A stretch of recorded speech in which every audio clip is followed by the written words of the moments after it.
Yes, we're back again with another action-packed edition of Sports This Morning, broadcasting live from Channels TV Sports Center in Lagos, Nigeria. I'm Austin Okonakman.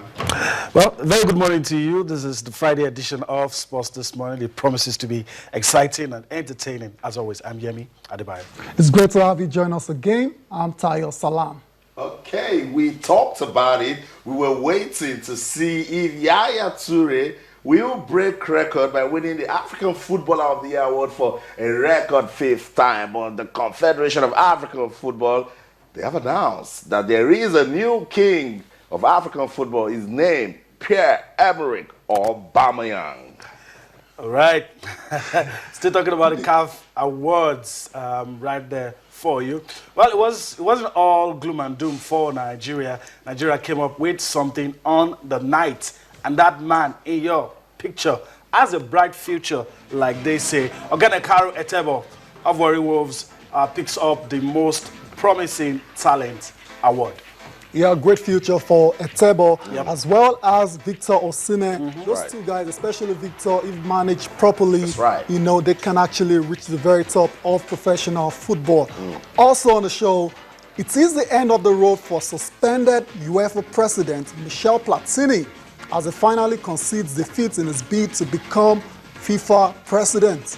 This is not a surprise, Austin and Yemi, because, you know, after the ban was announced for 8 years, you wonder where it was going to go from that. Obviously, he said it was going to go to CAS and appeal it, but it's a very long process, and there was no way that case would have been resolved before the February election, which is just around the corner. So it's not a surprise for me at all that it's over for Michel Platini. It's a shame he's had to come to these end, but then, you know, what can you do about it? Well, when you have a lot of hurdles to cross, I think the man is just being realistic. Like we said on the show yesterday, some said he was the king in waiting. But of course, don't count your eggs. You know, that's a lesson that we have right here. And he feels that he's not going to be able to compete favorably with those guys. I don't think it's the end of the road for Michel Platini. That's my personal opinion. I don't think it's as far as the election goes. Yeah, that's end of that's the it. road. That's what we're talking about. But his career in football, in European football, especially with the solidarity that he enjoys with his colleagues in UEFA, I think he's still going to come back. I totally agree with you. Yeah, UEFA standing by his back and he's saying, look, this is not just you, this is a war against FIFA.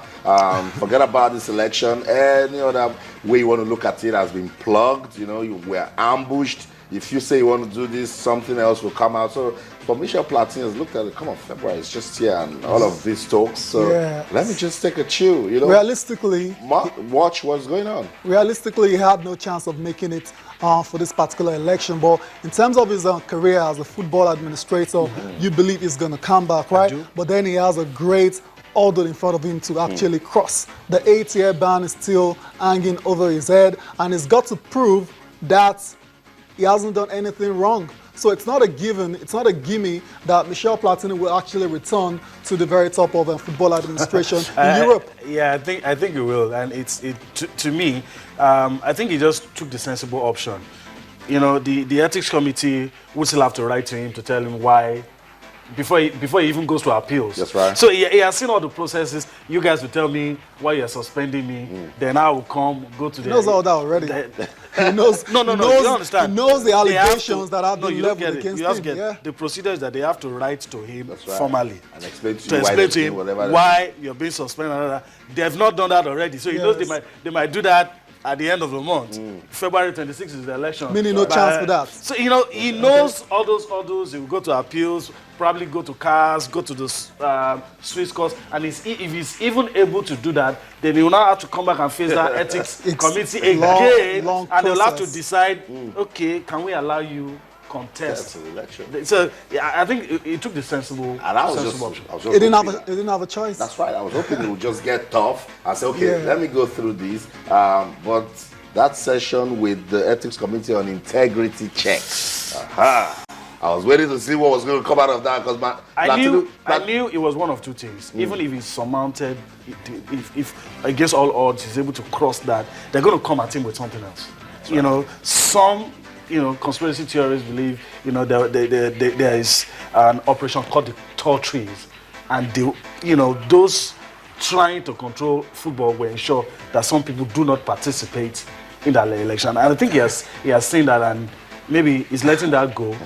but I feel he's going to fight. But these guys, you call the ethics committee. These guys are. Yeah, these guys are working overtime. Okay, they're working overtime. They're digging up stuff, and and they found stuff that was good enough, that was strong enough for them to actually give Michel Platini a ban for 8 years from all football-related activities. So I want to believe, if he goes to cast eventually, it's going to be a complicated case. And like I said, it's not sure. It's not a gimme that Michel Platini will come out of this unscathed. Right. That's my point. It's going to be very tough. Yeah. But let's not forget, people have gone to cast and upturn FIFA bans and all that. But in that FIFA family, are you going to have peace? That's the issue.